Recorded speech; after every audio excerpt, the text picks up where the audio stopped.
LC తీసుకోండి తొందరగా clear చేస్తే వాళ్ళు తొందరగా ఏం చేస్తారు మేమేం చేస్తాం. కూడికి తీయడానికి జేసీబీని మనం ఏర్పాటు చేయడం జరిగింది. జేసీబీ ఏర్పాటు చేసినప్పుడు ఇక్కడ మన పొక్కోట కాల దగ్గర నుంచి పైదానికి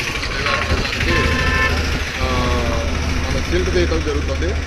అందులో భాగంగా ఈ తీసేటప్పుడు ఈ వాటర్ సంబంధించినటువంటి మైన్ పైపులు డ్యామేజ్ అయినవి. అందువల్ల ఈ ఏదైతే క్రింద ఉన్నటువంటి చెప్తున్నటువంటి ఏరియాలో సుమారు 2 రోజుల వరకు నీళ్లు రావడానికి అవకాశం ఉండదు. కాబట్టి దయచేసి అందరూ కూడా ఈ విషయాన్ని గమనించి నీటిని వేస్ట్ చేయకుండా జాగ్రత్తలు తీసుకోవాల్సిందిగాను మరి అవసరమైతే మేము ట్యాంకుల ద్వారా కూడా ఇవ్వటం జరుగుతుంది. మరి పొగ్గొట్టం కాలనీ దగ్గర ఉన్నటువంటి పొగ్గొట్టం కాలనీ కానీ శంకరాపురం, జైహింద్ కాలనీ, బాలాజీ గార్డెను, బ్రాహ్మణ వీధి, రజిక కాలనీ, గరుడ వీధి, రాజగోపాలపురం, బజారు వీధి ఇవన్నీ కూడా ఒక 2 days దాకా వాటర్ రాదు. మరి ఈ విషయాన్ని ఈ అసౌకర్యమని ప్రజలు గమనించాల్సింది కోరుతున్నాం.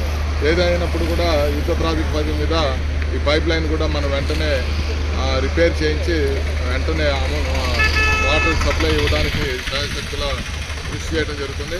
అప్పటి వరకు కూడా మీకు ట్యాంకుల ద్వారా కూడా అవసరమైన చోట ట్యాంకుల ద్వారా కూడా సప్లై చేయడం జరుగుతుంది. మరిన్ని న్యూస్ అప్డేట్ కోసం A3 న్యూస్ ఛానల్ని సబ్స్క్రైబ్ చేసి బెల్ ఐకాన్ను ప్రెస్ చేయండి.